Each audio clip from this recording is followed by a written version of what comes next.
Hello, good evening. आप सभी का स्वागत है हमारे एक नई वीडियो में। मैं आप सभी को डिजास्टर मैनेजमेंट आपदा प्रबंधन जो हमारा सब्जेक्ट है उसका चैप्टर नंबर 9 इस वीडियो में हम उसको कंप्लीट करेंगे। ठीक है, और इसमें क्या है, जो 3 क्वेश्चन इनके बारे में क्या है हम डिस्कशन करेंगे। क्या है, पुनर्वास, पुनर्निर्माण और पुनरुत्थान। ये तीनों क्वेश्चन क्या है, ये मोस्ट इम्पोर्टेंट है और इनको आप अच्छे से इनकी प्रिपरेशन कर लेना, तैयारी कर लेना और एग्जाम में इन तीनों में से कोई भी आ सकता है। ठीक है, जो असाइनमेंट में आया उसको थोड़ा कर लेना, ऐसा नहीं है कि छोड़ देना, छोड़ना नहीं है, उसको भी कर लेना। लेकिन बाकी जो 3 क्वेश्चन है इन तीनों में से जरूर कुछ ना कुछ आ सकता है, तो आप अपनी तैयारी रखना। बाकी आना ना आना वो अलग बात है। ठीक है, तो हम जो मोस्ट इम्पोर्टेंट क्वेश्चन उनको एक बार क्या है डिस्कशन करते हैं। देखिए, पुनर्वास का क्या मतलब होता है। पुनर्वास का मतलब होता है जैसे जो आपदा आई है, आपदा के बाद में क्या है, जो रोगी है और जो आसपास के जो क्षति हो गई है उसकी भरपाई करना, और जो लोगों को क्या है मनोवैज्ञानिक सहारा देना। क्योंकि जब कोई आपदा आती है तो क्या है, इंसान क्या है एकदम अपने आप को असहाय महसूस करता है, मतलब वो तनाव में आ जाता है, तनावग्रस्त हो जाता है। उस टाइम क्या उसके साथ अच्छा व्यवहार करना, उसको ये ना लगे कि हम क्या है किसी आपदा से ग्रस्त हैं, उसको एकदम अच्छे से नॉर्मल बिहेव करना और उसकी क्या है सहायता करना, यही सब कुछ पुनर्वास में आ जाता है। तो पुनर्वास को हम क्या है एक बार इसको देख लेते हैं। तो चलिए, पुनर्वास का अभिप्राय है आपदा के बाद बुनियादी सेवाओं को पुनः चालू करना। पुनः का मतलब होता है दोबारा से, पहले चल रही थी लेकिन आपदा आने तक क्या है वो समाप्त हो गई थी, लेकिन आपदा जैसे ही खत्म होती है तो उसको दोबारा से फिर क्या है चालू कर दिया जाता है। रोगियों की मदद करना, जो रोगी है उनकी हेल्प करना, जो आसपास हुई भौतिक क्षति की क्या है भरपाई करना, और जो मनोवैज्ञानिक सहारा प्रदान करने और सामाजिक सुरक्षा, जो समाज की क्या है उसकी सिक्योरिटी तथा रोगियों को आराम प्रदान करने के लिए क्या है आर्थिक कार्यों को दोबारा से शुरू करने की आवश्यकता कार्य होता है।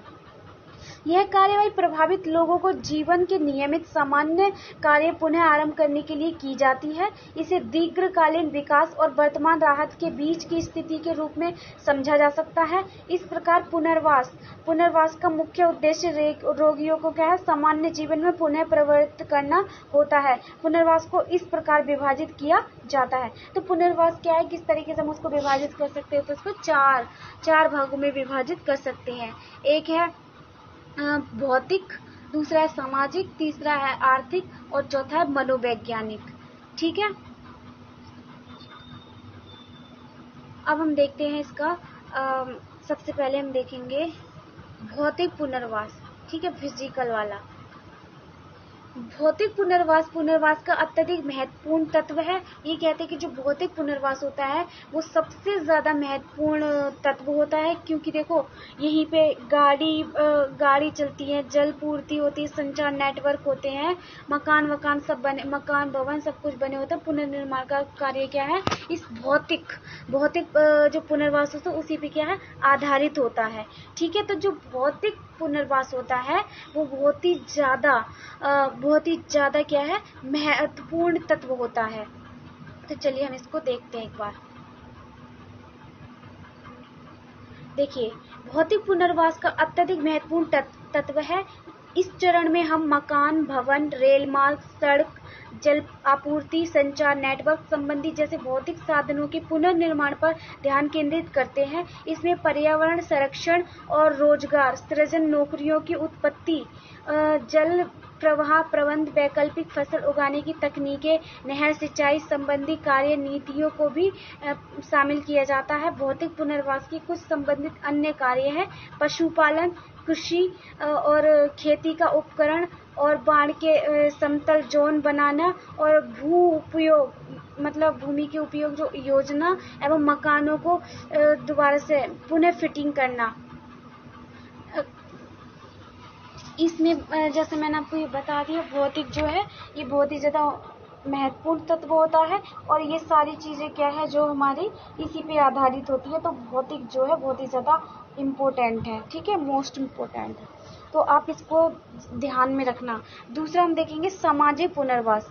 सामाजिक पुनर्वास भी है लेकिन इतना नहीं है जितना कि भौतिक है। ठीक है, इसमें क्या है सामाजिक पुनर्वास का अपना महत्व होता है। देखो सामाजिक जो पुनर्वास होता है उसका अपना एक अलग महत्व होता है। इसका उद्देश्य क्या है? दुखी व्यक्तियों को सहारा प्रदान करना है।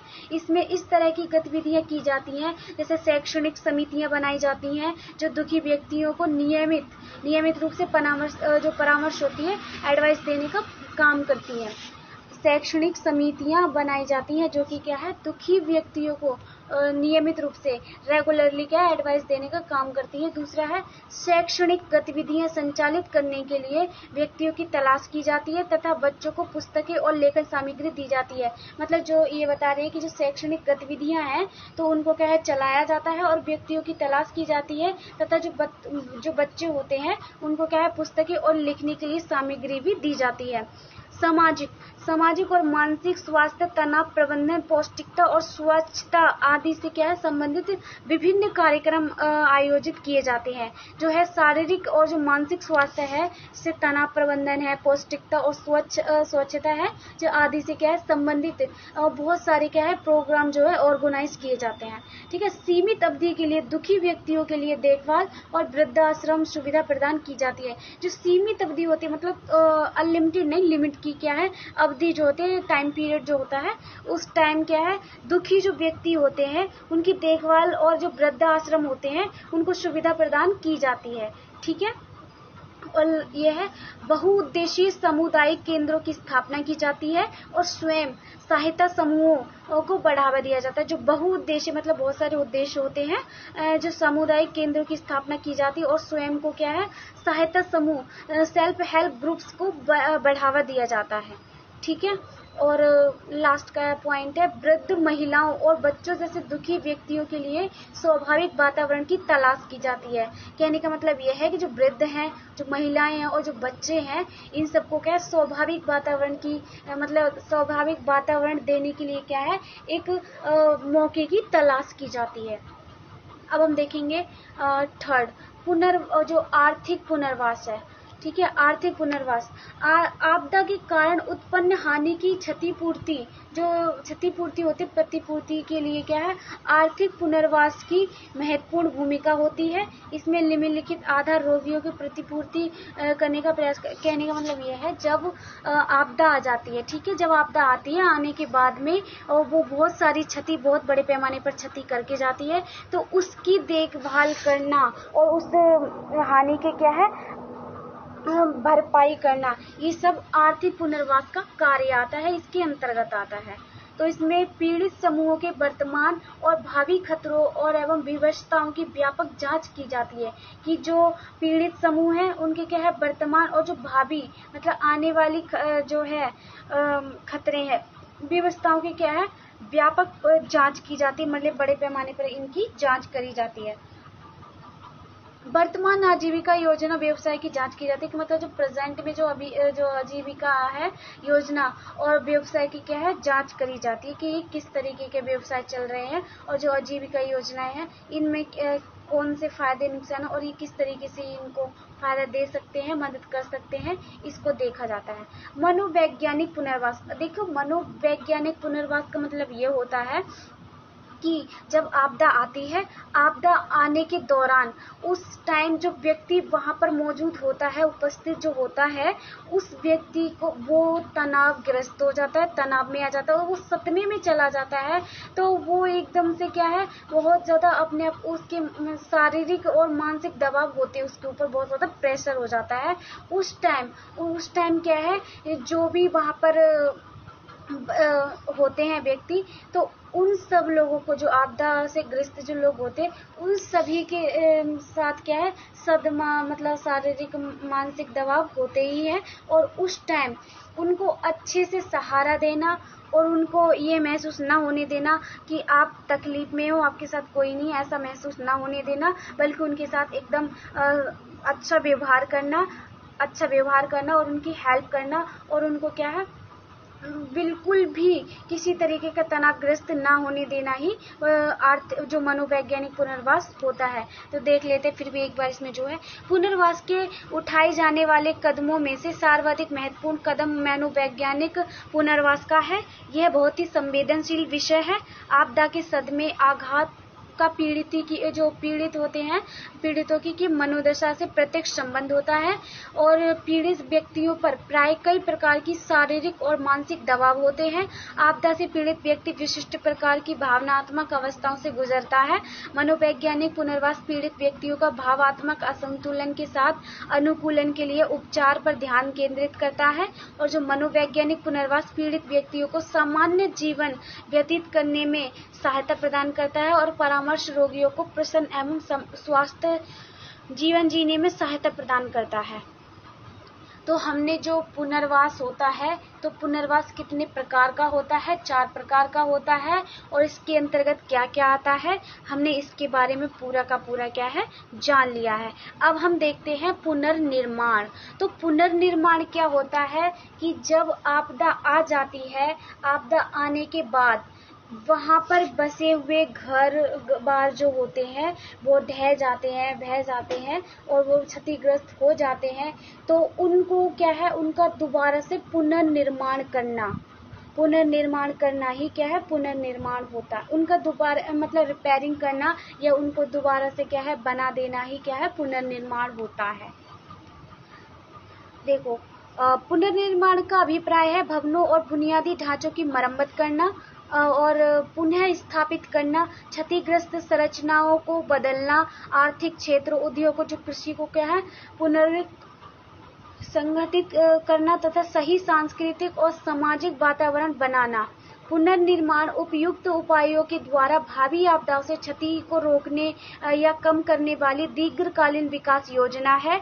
यह आवश्यक नहीं है कि क्षतिग्रस्त संरचनाओं को मरम्मत के द्वारा पहले वाले स्वरूप प्रदान किया जा सके, इसमें अस्थायी प्रबंध किए जा सकते हैं। पुनर्निर्माण का उद्देश्य सुरक्षित स्तर की ऐसी पुनर्निर्माण व्यवस्था बनाना है जो भविष्य में खतरों को कम कर सके और पुनर्निर्माण के प्रयासों का उद्देश्य प्रभावित ढांचों को आपदा से पूर्व की स्थिति के समान या उससे अधिक श्रेष्ठ बनाना है। इसका उद्देश्य स्थायी आवास बनाना और बुनियादी सुविधाएं प्रदान करना भी होता है।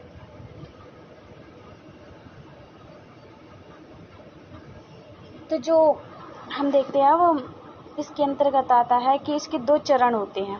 जो पुनर्निर्माण होता है इसके 2 चरण होते हैं। तो 2 चरण कौन कौन से होते हैं? एक होता है भौतिक एवं आर्थिक बुनियादी संरचना का विकास, ठीक है। दूसरा होता है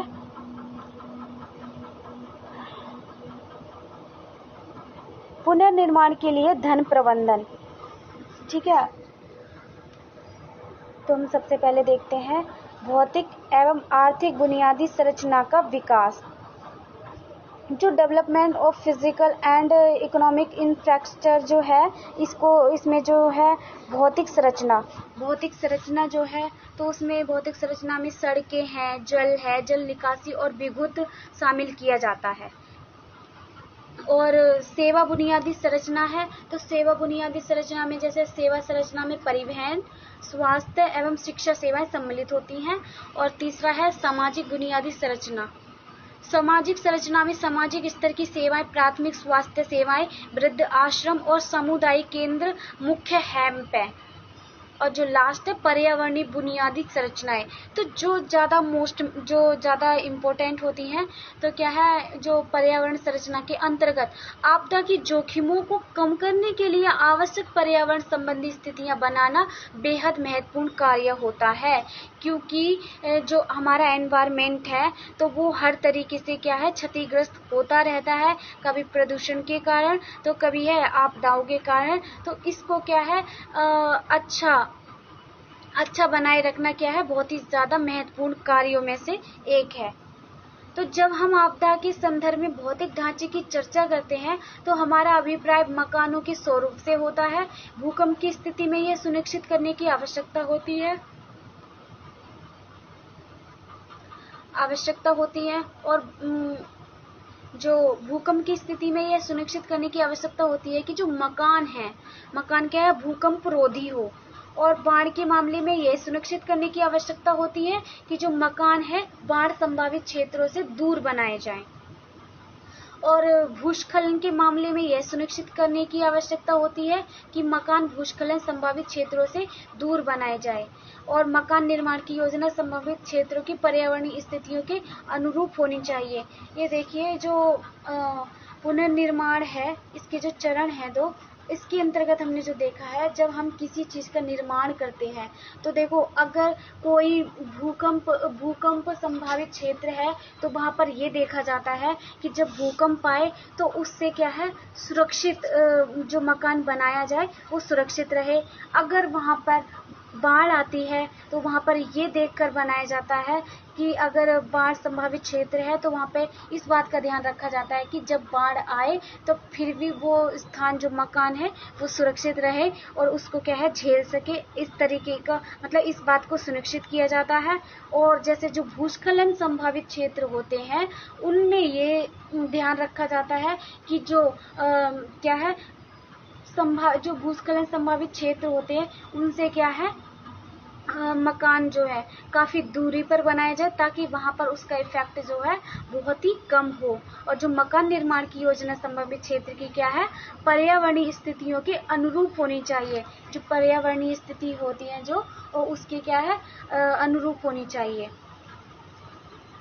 जैसे इसी बात में हम बताते हैं, जो गुजरात में क्या है, भूकंप के बाद का उदाहरण देना उपयोगी होगा। पुनर्निर्माण कार्यक्रम के अंतर्गत जो यूएनओ है, जो संयुक्त राष्ट्र विकास कार्यक्रम है, ठीक है, यूनाइटेड नेशनल डेवलपमेंट प्रोग्राम के अनुसार क्या है, न केवल मकान बनाए गए लेकिन ग्रामीण जो है, ग्रामीणों को प्रौद्योगिकी हस्तांतरित करने के लिए उन्हें प्रदर्शनात्मक ढंग है उनसे भी बनाया गया है और इन भवनों को मॉडल के रूप में प्रस्तुत किया जाता है। जो भवन है उनका मॉडल भी उनको क्या है, प्रेजेंट किया गया है। तो जो है भूकंप रोधी प्रौद्योगिकी का इस्तेमाल किया गया है, तो उसमें कौन कौन से, तो हम इसमें देखेंगे जो यूनाइटेड नेशनल डेवलपमेंट प्रोग्राम है, तो जो संयुक्त राष्ट्र विकास कार्यक्रम के आश्रय कार्यक्रम का उद्देश्य था स्थानीय क्षमताओं का निर्माण करना, अर्धकुशल निर्माण श्रमिकों और राजमिस्त्रियों मतलब जो मिस्त्री होते हैं तो उनको राजमिस्त्री बोला जाता है, का जोखिम। देखिए मैं बता दूं आपको, जैसे हमारा क्या है, आपदाग्रस्त क्षेत्र है, वहां पर आपदा से ग्रस्त क्या है, जो जगह है वो है, तो वहां पर जो आपदाएं आ जाती है उनके बाद जो क्षतिग्रस्त मतलब जो क्षति हो जाती है, उसके बाद जो पुनर्निर्माण का कार्य है उसको जो मिस्त्री होते हैं उनको उसमें ट्रेन करने जाना मतलब किया जाना चाहिए। उसमें क्या है, उनको ट्रेनिंग दी जानी चाहिए ताकि जो क्या है वो बहुत ही अच्छे से मकानों का क्या है, निर्माण कर सके, ताकि वो किसी भी आपदा, चाहे भूकंप हो, सुनामी हो, बाढ़ हो या भूस्खलन कुछ भी हो, तो उनसे क्या है, वो सुरक्षित रहे, उसको रोकने में वो सक्षम रहे। ठीक है, तो उसमें क्या, इस तरीके से उनको ट्रेनिंग दी जानी चाहिए ताकि वो अच्छे से मकान बनाने में सक्षम हो। दूसरा है पर्यावरण को बढ़ावा देना, तो जो वैकल्पिक प्रौद्योगिकी का है क्या है, इस्तेमाल किया जाना चाहिए, जिससे क्या है पर्यावरण को वो बढ़ावा मिलेगा। और जो स्थानीय समुदायों को क्या है, सम्मिलित किया जाना चाहिए। स्थानीय जो भी समुदाय होते हैं उनको सभी को क्या है, शामिल करना चाहिए। समाप्त हुए रोजगार की पुनर्स्थापना में सहयोग, जो समाप्त हो चुके हैं मतलब रोजगार, जहाँ पे जो आपदाग्रस्त लोग हैं उनके जो रोजगार खत्म हो चुके हैं उनको क्या है, दोबारा से उनकी पुनर्स्थापना करने में क्या है, उनका सहयोग देना चाहिए। चलिए अब हम देखते हैं, हम इसमें जो पुनर्निर्माण के लिए धन का प्रबंध है, जो फंडिंग एग्रीमेंट फॉर कंस्ट्रक्शन का जो काम है, इसमें हम देखेंगे रिकंस्ट्रक्शन जो है, जो आपदा प्रभावित क्षेत्र में क्या है, पुनर्निर्माण के लिए दिए जाने वाले धन की उपलब्ध नीतियों की सही जानकारी रखना बहुत महत्वपूर्ण है। केंद्र और राज्य सरकारों की आपदा प्रबंधन कार्यों जैसे पुनर्निर्माण एवं पुनर्वास की विशेष योजनाएं, कार्य नीतियां होती हैं और धन प्रबंधन की कुछ नीतियां इस प्रकार है। देखो, जो पुनर्निर्माण का कार्य होता है जब, तो उसमें काफी काफ़ी पैसा खर्च होता है, तो वो कहाँ से आता है और किस किस के द्वारा दिया जाता है। और जैसे अगर नेशनल लेवल पे दिया जाता है तो कैसे दिया जाता है, स्टेट लेवल पे कैसे दिया जाता है, और जो डिस्ट्रिक्ट लेवल, मतलब सभी का क्या है अपने अपने अनुसार जो राहत कोष बनाए गए हैं उनको हम देखेंगे इसमें, ठीक है। तो जो पहले हम देखते हैं आपदा प्रभावित क्षेत्र, जो आपदा से प्रभावित जो क्षेत्र है उनके पुनर्निर्माण के लिए दिए जाने वाले क्या है उपलब्ध नीतियों की सही जानकारी रखना बहुत ज़्यादा ज़रूरी होता है। और केंद्र और राज्य सरकारों की आपदा प्रबंधन कार्यों जैसे कि पुनर्निर्माण हो या पुनर्वास या की क्या है विशेष योजना कार्य नीतियाँ होती हैं। और धन प्रबंधन की कुछ नीतियाँ इस प्रकार हैं। तो कौन कौन सी, पहले हम ये देखेंगे। पहले हम देखते हैं डिजास्टर मैनेजमेंट एक्ट, ठीक है। तो दूसरा जो इसमें लिखा हुआ है NDRF, तो नेशनल डिजास्टर रिस्पॉन्स फंड, तो इसको हम देखते हैं। आपदा प्रबंधन अधिनियम डिजास्टर मैनेजमेंट एक्ट जो 2005 की धारा 46 के अंतर्गत है एक राष्ट्रीय आपदा राहत कोष जिसे NDRF national disaster response fund, इसे पहले क्या है NCCF के नाम से भी जाना जाता था और बनाया गया था, जिसको इसे तूफान, सूखा, भूकंप, आग, बाढ़, सुनामी, ओलावृष्टि, भूस्खलन, हिमस्खलन, बादल फटना और महामारी हमलों की विपत्तियां आपदा शामिल की। देखिए जो नेशनल डिजास्टर मैनेजमेंट जो होता है, नेशनल डिजास्टर रिस्पॉन्स जो फंड होता है, वो उसमें कौन कौन सी जो आपदाएं हैं वो शामिल है जिनकी देखरेख इसके अंतर्गत आती है। तो वो कौन कौन सी हैं तो मैंने आपको बताई, जैसे तूफान हो गया, सूखा हो गया, भूकंप हो गई, आग हो गई, बाढ़ हो गई, सुनामी हो गई, ओलावृष्टि हो गई, भूस्खलन हो गया, हिमस्खलन होगा, और जैसे जो बादल फट जाते हैं तो ये सभी क्या, और जो महामारी आती है, महामारियां, हम लोग की विपत्तियां, आपदाएं सभी क्या इसमें शामिल हो जाती है। तो उसके लिए जो भी पैसा खर्च करता है तो ये जो नेशनल डिजास्टर रिस्पॉन्स फंड ही करता है। तो अब हम इसमें देखेंगे इसके लिए कौन कौन से प्रावधान किए गए हैं।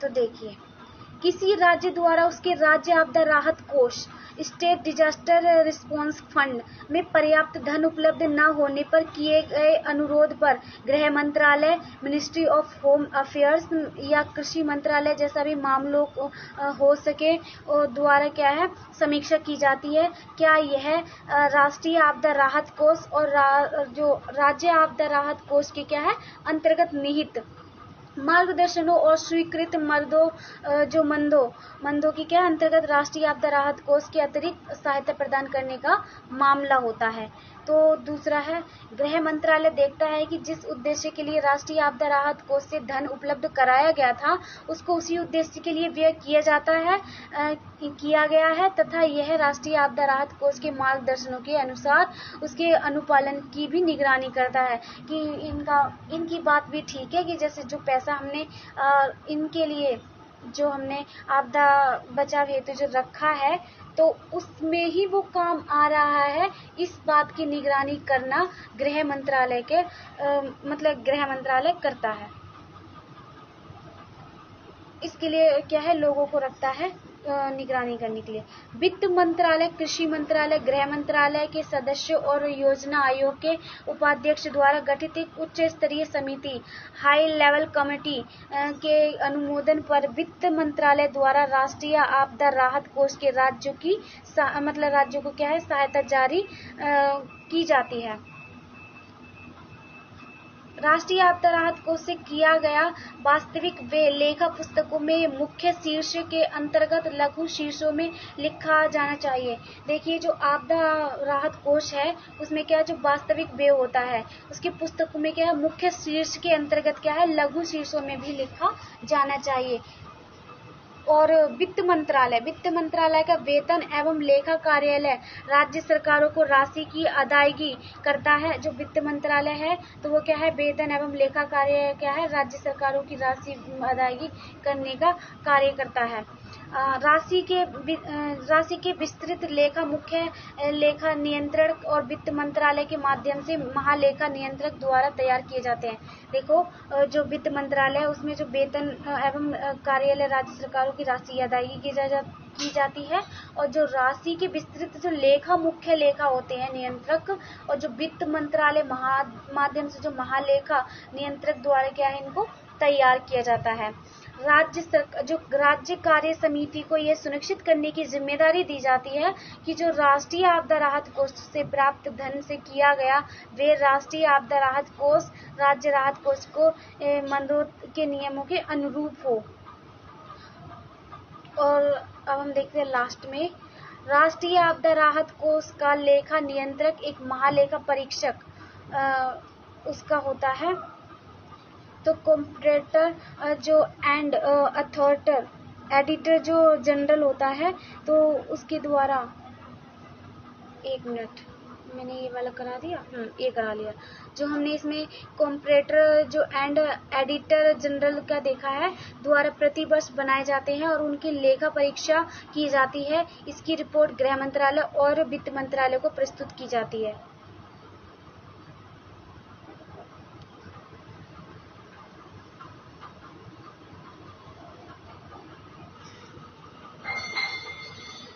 राज्य आपदा राहत कोष, तो जो राज्य आपदा कोष जो राहत कोष है तो हम उसको देखेंगे। पहले तो हमने किया था ये वाला राष्ट्रीय आपदा कोष नेशनल वाला, अब हम करेंगे स्टेट वाला।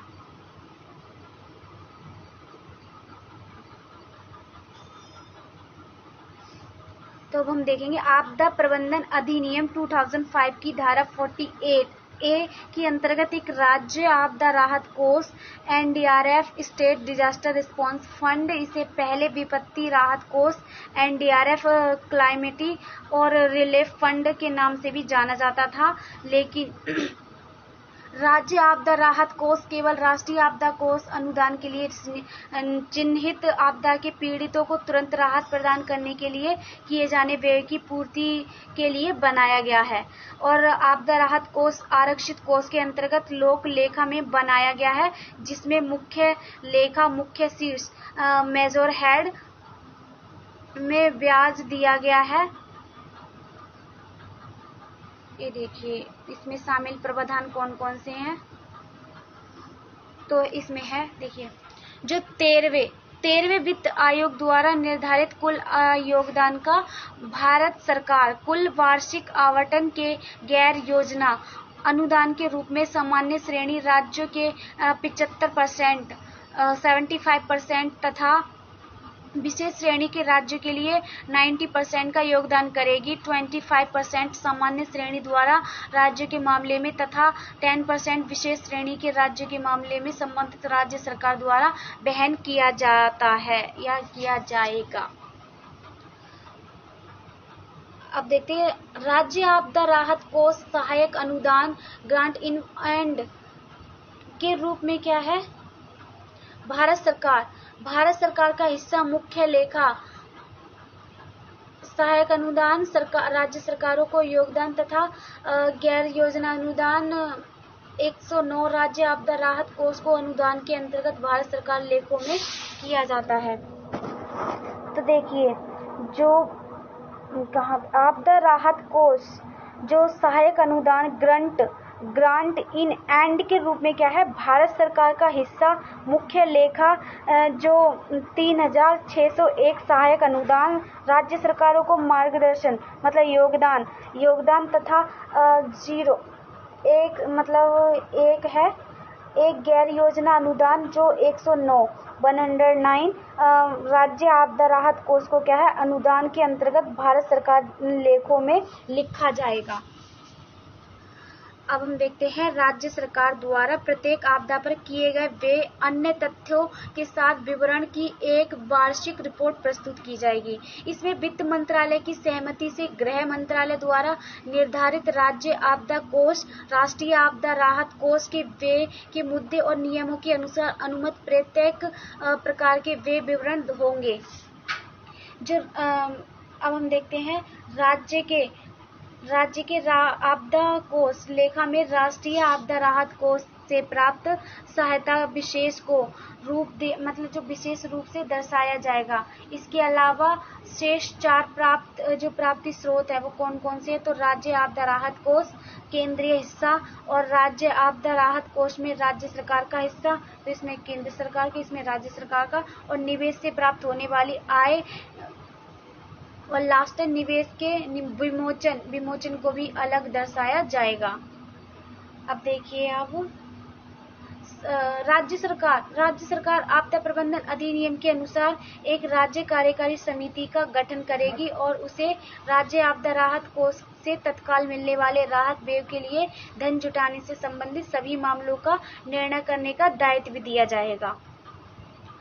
अब हम देखते हैं राज्य आपदा कोष का लेखा निवेश राज्य के लेखा प्रभारी महालेखाकार और राज्य द्वारा रखा जाएगा। नियंत्रक एवं महालेखा परीक्षक द्वारा राज्य आपदा कोष के लेखों की प्राप्ति वर्ष लेखा परीक्षा की जाएगी। राज्य आपदा राहत कोष में केंद्र सरकार का हिस्सा राज्य सरकारों के प्रत्येक वित्त वर्ष में 2 किस्तों में दिया जाएगा। राज्य सरकारें गृह मंत्रालय और वित्त मंत्रालय इस बात का प्रमाण पत्र प्रदान करेंगे कि पहले प्राप्त राशि के साथ राज्य के योगदान का हिस्सा राज्य आपदा राहत कोष के खाते में जमा करा दिया गया है। इसके साथ एक अद्यतन किए गए व्यय की तथा राज्य आपदा राहत कोष में उपलब्ध राशि एक विवरणी भी प्रेषित की जाएगी। अब हम देखते हैं राष्ट्रीय आपदा न्यूनीकरण कोष। जो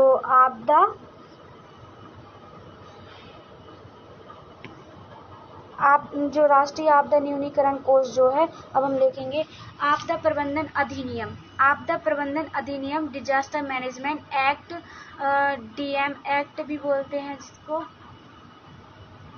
2005 की धारा 47 के अंतर्गत केंद्र सरकार केवल आपदा प्रभाव कम करने वाली परियोजनाओं के लिए एक राष्ट्रीय आपदा न्यूनीकरण नेशनल डिजास्टर मिटिगेशन फंड की स्थापना कर सकती है। यह धारा अभी तक सरकार द्वारा अधिसूचित नहीं की गई है। जैसा कि पहले वर्णन किया गया है, 14वें वित्त आयोग फाइनेंस कमीशन ने अपने विचारार्थ विषयों के अनुसार केवल विद्यमान प्रबंधों की ही अपनी सिफारिशें दी हैं। 14वें वित्त आयोग ने न्यूनीकरण कोष के लिए कोई विशेष सिफारिश नहीं की है। अब हम देखेंगे 14वें वित्त आयोग की सिफारिशें। तो जो आपदा राहत के लिए अनुदान के संदर्भ में 14वें वित्त आयोग 13वें वित्त आयोग की ही प्रक्रिया को अपनाया गया है। राज्य आपदा राहत कोष संग्रह निर्धारण के लिए आपदा राहत पर किए गए पिछले व्यय को ही मानदंड माना गया है। सिफारिशें करते समय 14वें वित्त आयोग ने आपदा प्रबंधन अधिनियम के अंतर्गत राज्यों और उनके जिला प्रशासनों पर अतिरिक्त जिम्मेदारी का ध्यान रखा है और 14वें वित्त आयोग ने सूची में अधिसूचित नहीं किए गए स्थान विशेष की प्राकृतिक आपदाओं का भी ध्यान रखा है, जो कि राज्यों के लिए विशिष्ट है। जिला स्तर के कोष, जो जिला स्तर के कोष होते हैं वो किस तरीके के होते हैं, हम एक बार इसमें वो देखते हैं। तो जिला स्तर पर आपदा राहत कोष विपत्ति राहत कोष जिसे क्लाइमेट रिलीफ फंड के सिद्धांतों पर आधारित है, ताकि तत्काल आवश्यकताओं के लिए वे तैयार रहे। और जिला आयुक्त जिलाधीश की अध्यक्षता में गठित जिला स्तरीय राहत समिति जिला स्तर पर पुनर्वास के लिए कोष से आवंटित राशि के मार्गदर्शन सिद्धांत और नियम बनाएगी। कोषों में से कम है 50% राशि का योगदान जनता से आना चाहिए। और आपदा प्रबंधन अधिनियम की धारा 48 के अकॉर्डिंग अनिवार्यतः जिला स्तर पर DDRF स्थापित किए जाने का प्रस्ताव। जिला स्तर पर आपदा राहत कोष को आपातकालीन राहत सहायता पुनर्वास के खर्चे पूरे करने के लिए भारत सरकार और राज्य सरकार द्वारा वर्णित जो मार्गदर्शन और नियमों की अनुरूप इस्तेमाल किया जाएगा। अब हम देखेंगे सांसद स्थानीय क्षेत्र विकास योजना। तो इसमें जो member of parliament local area development scheme जो है कहा जाता है किसको, एक अन्य निधिकरण जिसे सांसद स्थानीय क्षेत्र विकास योजना कहा जाता है का आरंभ दिसंबर 1993 में किया गया। इस योजना के अंतर्गत अपने निर्वाचन क्षेत्र में विकास कार्य करने के लिए सांसदों को प्रति वर्ष धन आवंटित किया जाता है और प्रत्येक सांसद अपने निर्वाचन क्षेत्र में किए जाने वाले कार्यों की सांसद के पसंद के विकल्प संबंधित जिलाधीश को देते हैं, जो सांसद स्थानीय क्षेत्र विकास योजना के अंतर्गत अपने जिलों के विकास के लिए निर्धारित मार्गदर्शनों के अनुसार पूरे करवाते हैं। अब हम दूसरा देखेंगे, प्रधानमंत्री राष्ट्रीय कोष। प्रधानमंत्री राष्ट्रीय राहत कोष जो prime minister national relief fund जो स्वतंत्रता के बाद शीघ्र ही स्थापित कर दिया गया था, जो मुसीबत में फंसे लोगों को तुरंत सहायता प्रदान करता है। यह कोष पूर्णतः जनता से स्वेच्छापूर्वक योगदान प्राप्त करने पर आधारित होता है। और अब हम देखेंगे बीमा योजनाएं। बीमा योजनाएं इंश्योरेंस इस महत्वपूर्ण जोखिम हस्तांतरण तकनीक है। आपदा के कारण हुई हानियों को पूरा करने के लिए बीमा काफी सहायक है, तो भी बीमा राशि को आपदा के लिए धन प्रदान करने के लिए प्रदान करने के रूप में नहीं माना जा सकता। हमें एक ऐसी बीमा योजना की आवश्यकता है जो आम व्यक्ति, विशेषतः ग्रामीण निर्धन लोग, बहन